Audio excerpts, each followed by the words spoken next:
what you just heard was a movement from my piece Aeroelasticity, Harmonies of Impermanence. And it really reflects the idea that my father had for a mathematics book. He wrote this book at the end of his life.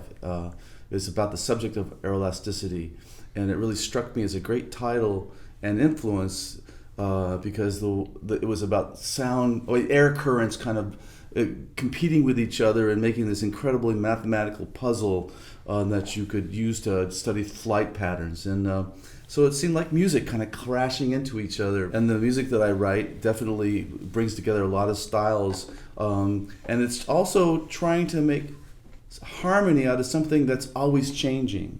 That's the idea of aeroelasticity. And so in these pieces, you'll hear this constant flow through different styles of music. And that really brings it right into the fact that it's also entirely dependent on a specific kind of string quartet, which is a one-of-a-kind string quartet, which is this group, the Turtle Island String Quartet, designed to have players who can evoke the styles that are drawn from in a way that the mix happens.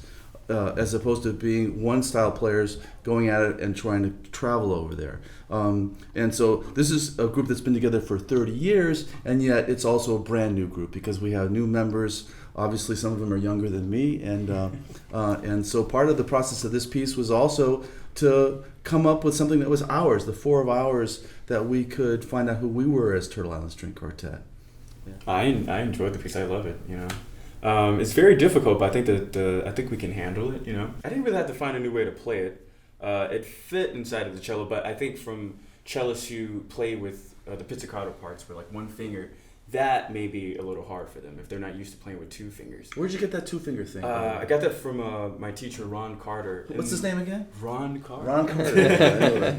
And one thing that helped me with it when I was practicing was the slur pitch that he's been teaching. So I kind of slur between rather than da da da da. It's just because the parts I was writing, I didn't know if they were playable. I really didn't, and they are, and I think that's because of Malcolm. I mean, he's playing it, so. Yeah, it's been a good, challenging process and fun process to get inside these pieces and kind of explore which aspects of it are styles of music that I've grown up playing and feel comfortable with, and which aspects are more new and foreign to me. So it's been a really interesting combination of the two, kind of bringing together bluegrass and jazz. And then for me, which is more of a new experience, getting into classical music, and I've really been enjoying how the more modern classical harmony that you're using in this piece, but still it feels like a cohesive whole that feels like jazz improvising and fiddle playing, and it doesn't feel like chopped up. Oh, now this is a classical part. Now this all kind of works together. Yeah.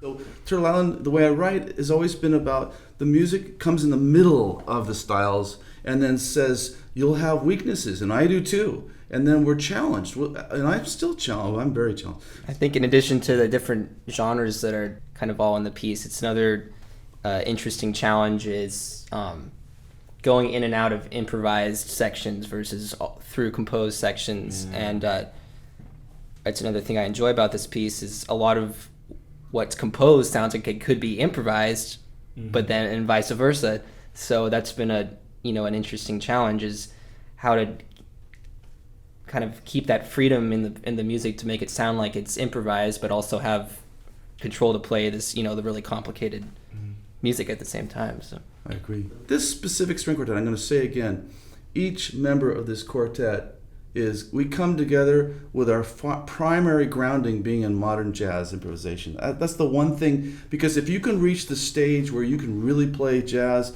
and improvise in something like Giant Steps or Moment's Notice or Donna Lee or these classical jazz pieces, and you can do it well, then you've really spent years approaching it from that angle. And that's kind of the fence that you got to climb to be in this group. And once that's climbed, usually players have a very natural affinity for other improvised styles from America especially. And I still look out in the world and I still see this group 30 years later still a one-of-a-kind group. And I'm really very happy and gratified to still be doing this. And sure that it'll all keep going, and 20 years from now, this will be no big deal, or the string quartet won't be in the planet anymore. Who knows?